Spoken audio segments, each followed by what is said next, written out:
రంగుల జెండా మన దేశపు గర్వకారణమైనటువంటి జాతీయ పతాకాన్ని మన గుండె చప్పుడైనటువంటి పతాకాన్ని ఎగురవేయడం జరుగుతుంది.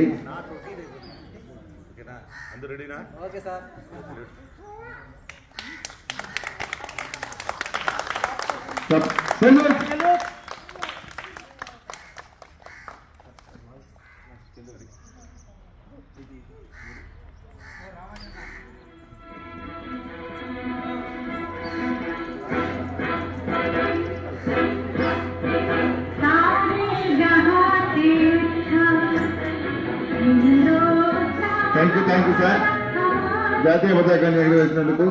అలాగే దాంట్లో పెట్టండి సార్, దాంట్లో హీట్ వస్తుంది.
జెండా మన రంగు రంగుల జెండా, ఊరివుల సాగిపోయే రంగు రంగుల జెండా, మన రంగు రంగుల జెండా.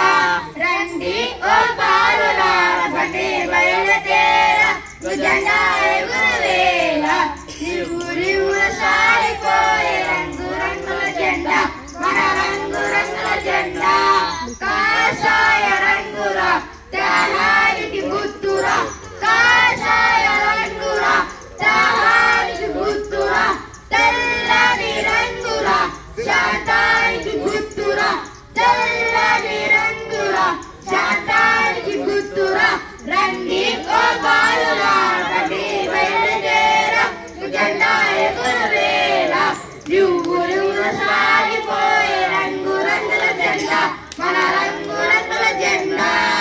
ఆకుపచ్చ రంగురా సోమానికి గుర్తురా, ఆకుపచ్చ రంగురా సోమానికి గుర్తురా. అశోక ధర్మ చక్రము ధర్మానికి గుర్తురా, అశోక ధర్మ చక్రము ధర్మానికి గుర్తురా. రండి ఓ బాలులార బండి బయలుదేరా, జెండా ఎగురవేళ. ఊరివుల సాగిపోయే రంగు రంగుల జెండా, మన రంగు రంగుల జెండా. ఊరివుల సాగిపోయే రంగు రంగుల జెండా, మన రంగు రంగుల జెండా. రంగు రంగుల జెండా మన రంగు రంగుల జెండా, రంగు రంగుల జెండా మన రంగు రంగుల జెండా.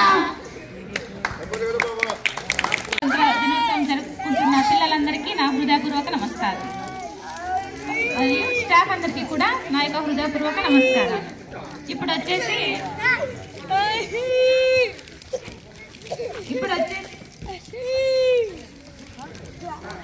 దేనికైతే నువ్వు భయపడి ముందడుగు వేస్తావో అదే నిన్ను మళ్ళీ మళ్ళీ వెంటాడుతుంది. ఒక్కసారి ఎదురెళ్ళి చూడు, ఆ భయమే నీకు భయపడుతుంది అనే యంగ్ అండ్ డైనమిక్ అయిన కేశవమూర్తి సార్ గారు వచ్చి సలహాలు సూచనలు మాట్లాడవలసిందిగా కోరుతున్నాను.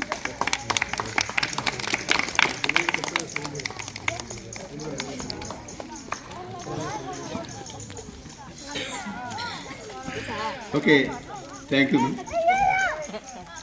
మరి ఈరోజు అందరికీ కూడా మరోసారి శుభోదయం. ఇక్కడ వచ్చేసినటువంటి అతిథులకు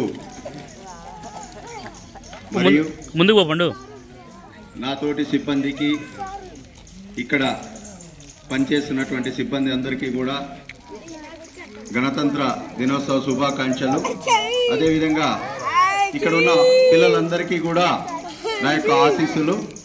ముఖ్యంగా ఈరోజు మనకు ముఖ్య అతిథిగా ఎన్నో సేవా కార్యక్రమాలు మన సంస్థకు ముందు నుంచి, అంటే ముఖ్యంగా మన సెంటర్కు మదన్ సార్ చాలా ఎన్నో కార్యక్రమాలు మనకు చేయడం జరిగింది. ముఖ్యంగా మనకు ఆరోగ్యం పట్ల చాలా అవసరం కాబట్టి ఈ దివ్యాంగులకు ఆరోగ్య సమస్యలు ఎక్కువ ఉంటాయనే ఉద్దేశంతో సారు దాన్ని అర్థం చేసుకొని ఇక్కడికి ప్రతి కార్యక్రమంలోనూ మనకు పాలు పంచుకుంటున్నారు. మరి సార్కు మరోసారి మనందరి తరఫున ప్రత్యేకంగా కృతజ్ఞతలు.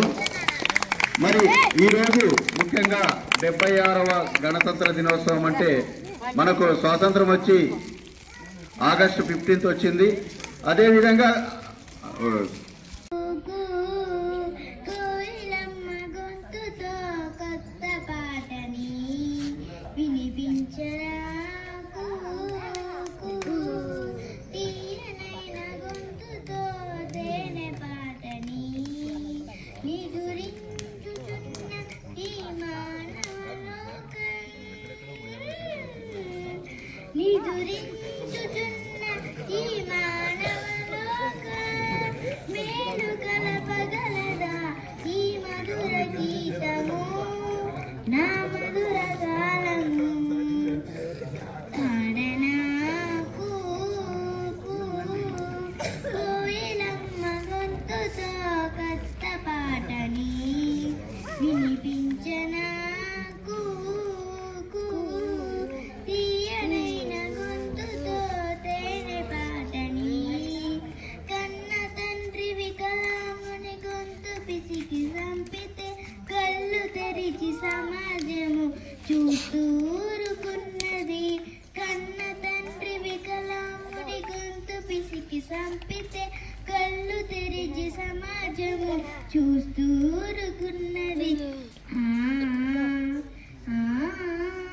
వికలాంగుల స్త్రీల పైన కామాంధులు కాటేస్తే మాయసములు చేసి మట్టి పాలు చేస్తారు. కన్న తండ్రి వికలాంగుని గొంతు పిసికి చంపితే కళ్ళు తెరిచి సమాజము చూస్తూరుకున్నది. ఎందుకీ ఈ ధర్మము, ఎంతకీ ఈ న్యాయము, మానవత్వమే మనిషికి కరువైనదా, ఇంక మరల రాదా. ఆడనాకు తీయ కోయిలమ్మ గొంతుతో కొత్త పాటని వినిపించనాకు, తీయనైన గొంతుతో తేనె పాటని.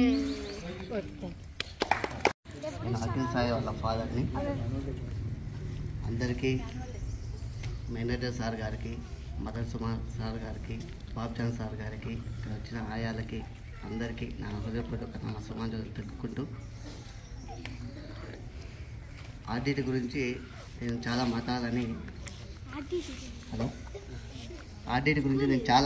నాకు ఎన్నోసార్లు అవకాశాలు వచ్చినాయి, కానీ ఏదో అనివార్య కారణాల వల్ల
మీరు కూడా తీసుకురా అందరూ ఇచ్చేయండి ఆ పక్క పండు అక్కడ నుండి ఇస్తారా అట్లా ఇవ్వండి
మదన్ సార్ సార్ రావడం చాలా సంతోషం. మరి సార్ చేతుల మీదుగా ఇవి డొనేట్ చేయవలసిందిగా మనందరికీ కూడా విజ్ఞప్తి చేస్తున్నాను.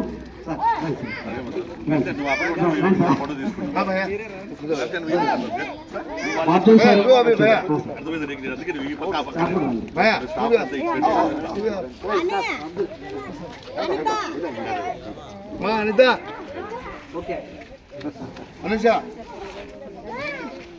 జరకా సార్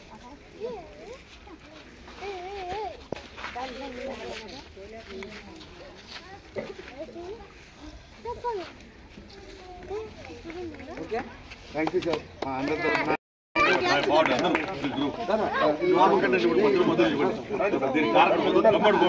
ఏ కాలం మొదలంటే ఇవే సార్ నాకేమవుతుంది సార్ ఇవి కాలేదు జ్ఞాపకాలు ఉంటాయి సార్ ఓకే సార్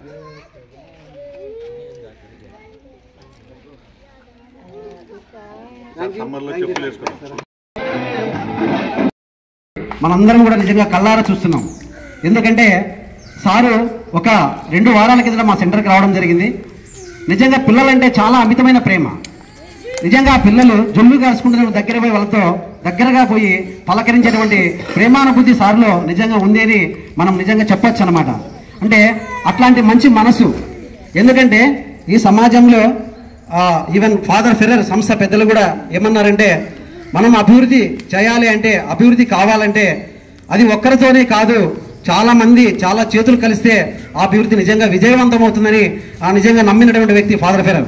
అందులో భాగంగా మదన్ సార్ కూడా అదే కోవలోనే అదే దారిలోనే నిజంగా తన చుట్టూ ఉన్నటువంటి కష్టాల్ని నిమిత్తం చేసుకొని నిజంగా తన వంతు ఏమైతే చేస్తే ఆ కష్టం తీరుతుందో అనే ఆలోచనలు కలిగిన వ్యక్తి నిజంగా మదన్ సార్ అని చెప్పొచ్చు. ఎందుకంటే మన సెంటర్కి విజిట్ చేసినప్పుడు సాధారణంగా ఈ సమాజంలో ప్రస్తుతం అందరూ కూడా క్యాల్కులేటెడ్, మనీ క్యాల్కులేటెడ్, నేను సంపాదించుకోవాలా, నేను బాగుండాలా, మా కుటుంబం మన అనేది ఉంది. కానీ ఇతరుల పట్ల సేవాభావం చూపేది ఈ సొసైటీలో చాలా చాలా తక్కువైపోతుంది. మరి ఈ తరుణంలో మదన్ సార్లో ఆ ఉత్సాహం నిజంగా ఉంది అనేదానికి సెంటర్కి వచ్చిన వెంటనే ఇక్కడ నీడ్స్ ఏమున్నాయి పిల్లలకి, నిజంగా అవసరాలు ఏమైతే మనం ఇవ్వగలుగుతాం అన్నప్పుడు ఆ పిల్లలు పరిశుభ్రంగా ఉండడానికి మనం ఏం చేయొచ్చు అని సార్తో నాతో డిస్కస్ చేసినాడు. అప్పుడు వెంటనే సార్కి, సార్ ఇక్కడ పిల్లలకి నిజంగా క్లాత్ వాష్ చేసేదని కొంత ఇబ్బందికరంగా ఉంది, ఆయాలు కూడా ఆ పనిలో కొంత ఇబ్బంది పడుతున్నారని సార్ దృష్టికి తీసుకుపోతే వెంటనే సారు తను చేస్తూ తన చుట్టూ వాళ్ళని కూడా దీంట్లోకి ఇన్వాల్వ్ చేసి నేను ఖచ్చితంగా ఈ కార్యక్రమాలని చేస్తానని హామీ ఇవ్వడం జరిగింది. అది చాలా గొప్పతనమని భావిస్తున్నాను. ఎందుకంటే తన దగ్గర ఇచ్చేటువంటి సహాయం ఒకవేళ లేకపోయినా ఇతరుల దగ్గర నేను సేకరించి ఇవ్వగలుగుతాననే ధీమా సార్లో నిజంగా కనిపించింది. అది చాలా గొప్పతనం. అది కొందరిలోనే కనిపిస్తుంది. ఎందుకంటే ప్రస్తుత సమాజం అంతా డబ్బు సంపాదించాలని ఈ దారిలో ఉన్నారు. కానీ ఇలాంటి వ్యక్తులు మన సమాజంలో చాలామంది ఇంకా వస్తేగినా నిజంగా సొసైటీ అభివృద్ధి అయ్యేదానికి ఒక మంచి అవకాశమని నేనైతే భావిస్తున్నాను. సార్కి ఈ సందర్భంగా గట్టిగా మనందరి తరఫున వెల్కమ్ పలుకుతూ మరొకసారి ధన్యవాదాలు తెలియాలని కోరుతున్నాను. మరి బాబ్జాన్ సార్ పిల్లలతోనే కాదు, ఏ అవసరం ఉన్నా నిజంగా మహిళలు గర్భవతులు ఉన్నప్పుడు కూడా ఈ ప్రాంతంలో చాలామందికి సర్వీస్ చేసేటువంటి గుణం ఉంది సార్కు అని చెప్పడం జరిగింది. ఎందుకంటే ఆ గుణాలు కొంతమందిలోనే వస్తాయి. తర్వాత మా స్టాఫ్ చాలామంది చాలాసార్లు నేను వచ్చిన తర్వాత చెప్తున్నారు సార్ గురించి, సార్ మన పిల్లలు ఎప్పుడైనా హాస్పిటల్కి పోతే సారు ఏమాత్రం కూడా కన్సల్టింగ్ ఫీజు అసలు నేను తీసుకోనని కరాఖండిగా చెప్పేశారు సార్. ఇట్లాంటి డాక్టర్ సార్లు ఎవరున్నారు సార్ ఈ కాలంలో అని చెప్పి మా స్టాఫ్ చాలాసార్లు చెప్పడం జరిగింది. అందుకే సార్ని నేను పిలవడానికి మా టీం కూడా వెళ్ళినాము. ఒక్కొక్కసారి అంటే లాస్ట్ ఆగస్టు 15 కూడా సార్ పిలవాలని పోయినాం. సారు కొన్ని అనివార్య కారణం అందుబాటులో లేకపోవడం జరిగింది. అయినప్పటికీ సారు మాకు ఈ రోజు రావడం చాలా చాలా సంతోషము. మరి సార్కి చాలా చాలా ధన్యవాదాలు మనందరి తరఫున.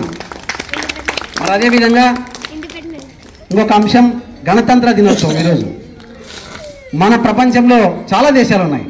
మరి చాలా దేశాల్లో రిపబ్లిక్ కంట్రీస్ తక్కువ అన్నమాట. డెమోక్రటిక్ కంట్రీస్ చాలా ఉన్నాయి, కానీ రిపబ్లిక్ కంట్రీస్ కేవలం మన ప్రపంచ దేశాల్లో బ్రిటన్, తర్వాత అమెరికా, తర్వాత భారత్ మాత్రమే. ఏం సార్ రిపబ్లిక్ డే అంటే? రిపబ్లిక్ డే అనగా ప్రజలు ఎన్నుకున్న వ్యక్తి దేశాన్ని పరిపాలించడం అన్నమాట. దాన్ని రిపబ్లిక్ డే కంట్రీగా పరిగణిస్తారు. మరి డెమోక్రటిక్ కంట్రీ అంటే ప్రజలు ఎన్నుకుంటారు, కానీ అధికారం అంతా రాజుల చేతిలో, చక్రవర్తుల చేతిలో ఉంటుందన్నమాట. అది ప్రజలకు దగ్గరగా పనిచేయడానికి అంత అనుకూలంగా ఉండదు. మరి ప్రపంచ దేశాల్లో చూస్తే మన భారతదేశం, తర్వాత అమెరికా రిపబ్లిక్ కంట్రీస్. మరి ఇట్లాంటి రిపబ్లిక్ కంట్రీస్గా మనకు అవతరించడానికి అందరికీ నమస్కారం. మనకు ప్రత్యేకంగా ఆహ్వానించినటువంటి ఆర్టీటీ సంస్థలో ఉన్నటువంటి మేనేజింగ్ డైరెక్టర్ మధు సార్ గారికి, ఇక్కడ ఉన్నటువంటి ఉపాధ్యాయులందరికీ, మా ఫ్రెండ్ అయినటువంటి డాక్టర్ మదన్ గారికి అందరికీ ధన్యవాదాలు తెలుపుతున్నాము. ఈరోజు మనము రిపబ్లిక్ డే గురించి ఇక్కడ హాజరైనాము. ఈ రిపబ్లిక్ డే మనకు వచ్చేదానికి మా పూర్వీకులు చాలా కష్టపడినారు. వాళ్ళ కష్టంతోనే మనకు స్వాతంత్రం వచ్చింది. స్వాతంత్రం వచ్చిన తర్వాత మనకు సంపూర్ణ స్వాతంత్రం కోసం వాళ్ళు కొన్ని చట్టాలను ఆదేశించినారు. ఆ పరంగా మనం కూడా నడుచుకోవాలని కోరుకుంటున్నాను.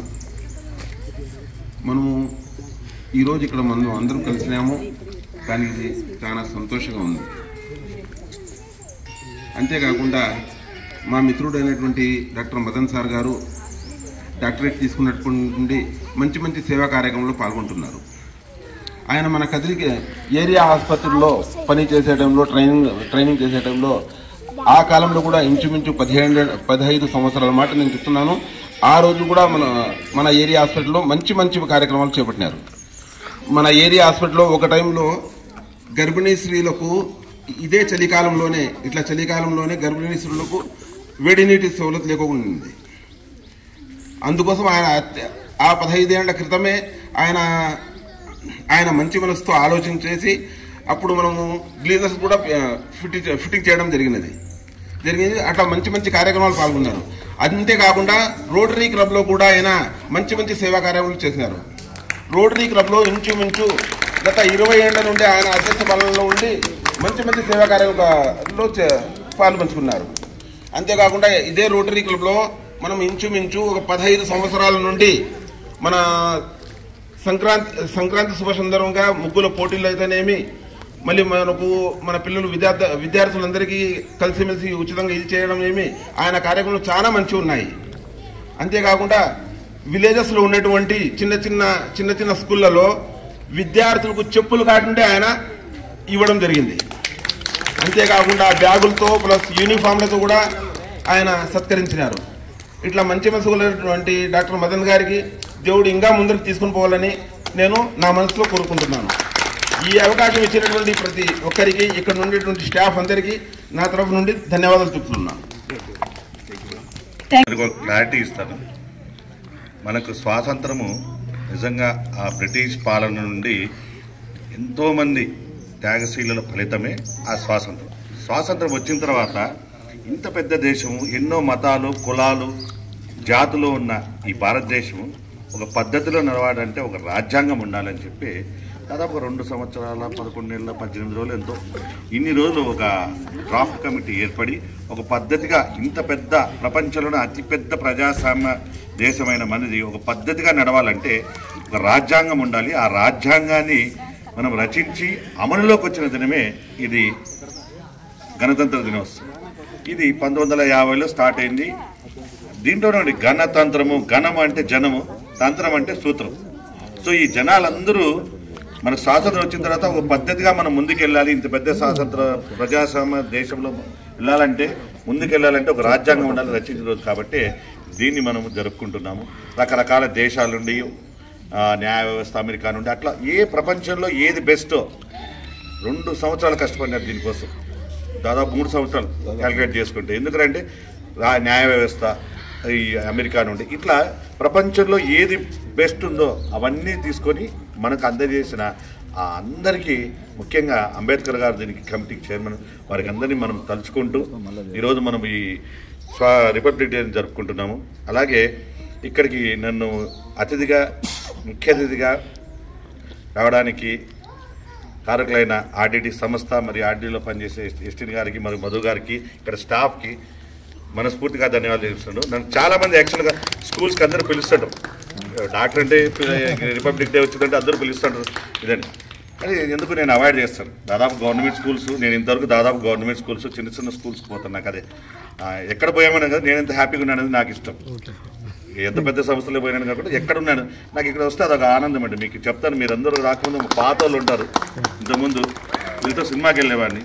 ప్లస్ వీళ్ళని ఒక 10 ఏళ్ల క్రితం నేను దత్తత తీసుకున్నట్టే దాదాపుగా అందరినీ వాళ్ళు టేక్ ఓవర్ చేసినప్పుడు చాలా మంది మనకు అందరూ ఉండేవాళ్ళు, 150 మెంబర్స్ ఉండేవాళ్ళు. వాళ్ళతో నా పుట్టినరోజు సినిమాకి వెళ్ళా, దీపావళి రోజు సినిమాకి వెళ్ళా వాళ్ళతో పాటు. సార్ ఎందుకు సార్, ఏం సార్ దీంట్లో ఏముంటుంది అంటే దీంట్లో లాజిక్ ఉందండి, మీకు చెప్తాను అది కూడా. ఏం సార్ మరి ఇన్ని సోషల్ యాక్టివిటీస్ చేస్తా అంటారు కదా, ఏంట్రా ఇదంటే నాకు ఏ రోజుగా నేను ఇన్ని చేసినా నాకు ఎప్పుడు అనిపించలేదండి. చేసుకుంటూ పోతుంటా. ప్లస్ ఆ హ్యాపీనెస్ వస్తుంది. మీరు ఎప్పుడు నన్ను చూడండి, దాదాపు కోపం రాదండి. ఇప్పుడు నేను ఏదైనా స్ట్రెస్ ఉంది అనుకోండి, మీరు ఇప్పుడు వచ్చిన దాదాపుగా 2 hours అయింది, నాకేం అనిపించలేదు. అసలు మైండ్ అంతా ప్రెజెంట్గా వాళ్ళతో ఆడుకుంటున్నాను. ముఖ్యంగా వీళ్ళతో ఎందుకుంటారంటే వాళ్ళు దేవుళ్ళు అండి. వాళ్ళు పిల్లలు, నేను మామూలు పిల్లల డాక్టర్ని, వాళ్ళు దేవుడు, వాళ్ళకంటే వీళ్ళు దేవుళ్ళు అండి. ఇంకా కల్మిషన్ లేని పిల్లలు. వాళ్ళ దగ్గర వెళ్ళినప్పుడు నాకు ప్యూర్గా కొంతసేపు ప్రశాంతంగా ఉంటారు. వాళ్ళకి అప్పుడు నాకు ఫస్ట్ స్టార్ట్ అయింది ఒక 8 years 9 years బ్యాక్ అనుకుంటాను. అప్పుడు వచ్చినప్పుడు నుండి అలవాటు అయిపోయింది. ఇప్పటివరకు స్టిల్ అలాగనే. ఇంకోటి ఏమంటే ఈ కార్యక్రమాలు ఏదో నేను చేస్తున్నాను కదండి, ఇది నా స్వభావం ముందు నుండి ఉంది, నేను చేసుకుని ఉన్నా. నాకు ఒక మంచి టీం దొరికింది. ఇన్ని కార్యక్రమాలు అంటే ఇన్ని చేయాలంటే ఒకటి చేత కాదండి. నేనున్నా నా మిత్రుడు, ఇప్పుడు నేను మీకు మొన్న వచ్చినప్పుడు అడిగినాను ఏం ప్రాబ్లం ఉన్నాయి మధు అంటే, సార్ ఇట్లా బట్టలు చాలా ఇబ్బందిగా అవుతాను సార్. సరే ఎన్ని కావాలి మధు అని. సరే సార్ 2 కావాల్సి వస్తుంది సార్, అక్కడ ఒకటి ఇక్కడ ఒకటి. నేను ఎంతవరకైనా మనకు ఒక పరిధి ఉంటుంది. నేను ఇంకా ఇది కాకుండా చాలా కార్యక్రమాలు ఉంటాయి నాకు, ఒకటే కానీ కాకుండా చాలా కార్యక్రమాలు. సో ఒకటి చేస్తారంటే ఇమీడియట్గా నాకు ఎవరు గుర్తురాలే. బాబ్జాన్ ఏం బడ్జెట్ ఏంది మదన్ అంటే మా మిత్రులు ఎట్లుంటారంటే అడగాల్సిన అవసరం లేదు, వాళ్ళ తమ్ముడు అయితే ఇంకా టూ మచ్ అన్న అడగాల్సిన అవసరం లేదు, నేను తీసుకుని వెళ్ళిపో, ఫస్ట్ నువ్వు ఇచ్చేసే మళ్ళీ నువ్వు అడగలేదు దీనికి నేను ఇవ్వలేను. సో ఇలాంటి టీం నాకు ఉండడం వల్ల నా మిత్రులు, నా శ్రేయోభిలాషులు, మా రోటరీ క్లబ్ ఏదైనా ఒక కార్యక్రమం అనుకున్నామంటే దాన్ని కరెక్ట్గా సహకరించాలి. నేను చెప్తున్నాను కదా, ఇప్పుడు గీజర్స్ 15 ఏళ్ల క్రితం నేను వెళ్ళినప్పుడు అక్కడ కాలేజీలో హాస్పిటల్లో లేవు. బాబ్జాన్ అంటే సార్ రండి సార్, ఇట్లా వీల్ చైర్స్ ఇచ్చినాము, స్ట్రెచ్చర్లు ఇచ్చినాము. ఇది కౌంట్ అండి, మేము లెక్కేసుకోవాలి. ఎప్పుడు ఇది పోతానే ఉంటుంది, ప్రాసెస్ ఉంటుంది. ఇంకోటి ఏమంటే చేసేటప్పుడు కూడా మేము ఏ రోజు కూడా ఆలోచించలేదు. ఇప్పుడు నువ్వు అడిగినావా, చేసేసినామా, అయిపోయిందా, బాగుందా, సంతోషం, అంతే, ఇంక మర్చిపోతాడు. అందుకే నాకు నెక్స్ట్ చేసాను ఇంకా కొత్తగా ఉంటుంది. నెక్స్ట్ కూడా అదే అనుకుంటాను, నా పుట్టినరోజు ఇప్పుడు ఏమైనా చేసుకుందాం, పిల్లల్ని ఎక్కడ తీసుకుపోదామని. మా భార్య అంటుంది చాలా ఇప్పటికే మాకైనా కొద్ది టైమే, నేనే చెప్పిన మిమ్మల్ని కూడా ఎక్కడ తీసుకొస్తారండి అని చెప్పిన. అందరికీ టైం ఇచ్చేటట్టుంది. ఇంకోటి ఏమంటే వీళ్ళతో నేను గమనించింది ఏమంటే, నేను ఒక్కటి మీకు బాగా చెప్తానండి, మళ్ళీ తల్లిదండ్రులు ఏమనుకోద్దంటే ఒక్క చిన్న విషయం చెప్పాను. ఈ పిల్లల్ని మెయింటైన్ చేయాలంటే మామూలు పిల్లల్ని మెయింటైన్ చేస్తే చాలా ఈజీ అండి. నా కొడుకుని పడే ఇక్కడ కూర్చోరంటే కమాండ్స్ ఒబే చేస్తాడు. కానీ ఇట్లాంటి పిల్లల్ని మేనేజ్ చేయాలంటే తల్లిదండ్రులు చాలా కష్టం. ఎందుకు నేను చెప్తాను అది కూడా. మన మళ్ళీ వాళ్ళు ఎవరైనా వాళ్ళ కడుపున పుట్టిన వాళ్ళు ఎవరు కానీ వద్దనుకోరు. ఈ పిల్లల్ని మెయింటైన్ చేస్తే సర్టన్ అన్ని రకాలుగా వాళ్ళకి కావాలి, తోడు కావాలి. మన ఇంట్లో ఫ్యామిలీలో ఒక భార్య భర్త అయినా అది బాధ్యత, వాళ్ళ భార్య బాధ్యత, ఇంటి ఫ్యామిలీని చూసుకుంటూ పిల్లోని చూసుకుంటే చాలా కష్టం. సో ఆ బాధ్యతలన్నింటినీ కూడా ఓవర్కమ్ చేసి ఇక్కడ చూసుకుంటున్న స్టాఫ్ ఉన్నారు చూసినారా, మీరు ఏదైనా నమస్కారం కానీ ఏదైనా పాదావందనం చేసుకుంటే వాళ్ళు చేయండి. పేరెంట్స్కి అదే చెప్తున్నాను. అది మీరు వెళ్ళగట్టలేదు, మీరు అనుకుంటారేమో ఏం లేదు ఆడిట్లో చేసిన వాళ్ళు సరిగ్గా చూసుకుంటలేదు. ఒక్కరోజు వచ్చి వాళ్ళతో పాటు ఉండండి, మీకు తెలుస్తుంది ఎలా చూసుకుంటారు. వాళ్ళకున్న పరిధిలో పరిధిని మించి చేస్తున్నారు. ఒక్కరోజు ఎవరైనా పేరెంట్ చెప్తున్నా ఒక్కరోజు వచ్చి కూర్చొని ఇక్కడ చేసుకోండి, తెలుస్తుంది ఎంత వాళ్ళు పడే కష్టం. మీరు అనుకుంటాను అనుకో డ్రెస్ చేసి పొద్దున్నే కూర్చోబెట్టడానికి ఎంత కష్టం మీకు తెలుస్తుంది. నాకు తెలుసు వీళ్ళతో వాళ్ళకి ఒకవేళ సడన్గా ఫిట్స్ వస్తే ఆ బాధ మీకు తెలియదు. ఎందుకంటే వాళ్ళకి మామూలు జనాలకు ఫిట్స్ అనేది తగ్గిపోతాయి, వీళ్ళ కంట్రోల్ కావు. ఎన్ని బాధలు పడినామో వాళ్ళతో. ఒక పిల్లలకి అయితే అసలు కంటిన్యూగా ఫిట్స్ వస్తుంటే మా చేత కాదు. అప్పుడు మేడమలో ఉండిపోడు చివరికి నేను నాది అట్లే కూర్చొని ఇంక అప్పటికప్పుడు మళ్ళీ ఆర్టీడీ షిఫ్ట్ చేస్తాను. మామూలు పిల్లలు వేరే వీళ్ళు వేరే. అందుకే నేను చెప్తున్నాను కదా, వీళ్ళకి సేవ చేయడము మీరు ఏదో డ్యూటీ కోసం చేస్తున్నారు అనుకున్నారు కాదు. దీని ప్రతిఫలం మీకు దేవుడు ఏడవుతాను ఇస్తారు. అది మీ పిల్లలకి ఎక్కడో ఇస్తారు. గుర్తుపెట్టుకోండి, ఏదో మనం శాలరీ కోసం పనిచేస్తానమా వచ్చినామా మనకు ఆర్టీడీ ఇస్తానే అది కాదండి. దీని ముఖ్య ఉద్దేశం అదే. రేపు మీ పిల్లలు మీ ఫ్యామిలీలు అన్నీ దీనివల్ల లాభపడతాయి. అది ఎలా వస్తాయనేది మీకే తెలుస్తుంది తర్వాత. మేమందుకే ఏదో మేము చేసేస్తాం మా తర్వాత మా పిల్లలకి దీన్ని అలవాటు చేయాలని మా పిల్లల్ని కూడా నేను తీసుకొస్తుంటాను. సో అలాగే ఇంకోటి నేను చెప్తాను కదా, నేను హాస్పిటల్ అబ్బాయినాడే నిజమే. నేను ఎప్పుడు నేను నెక్స్ట్ జనరేషన్ పిల్లలు కూడా డాక్టర్స్ చెప్పబోయేది ఏమంటే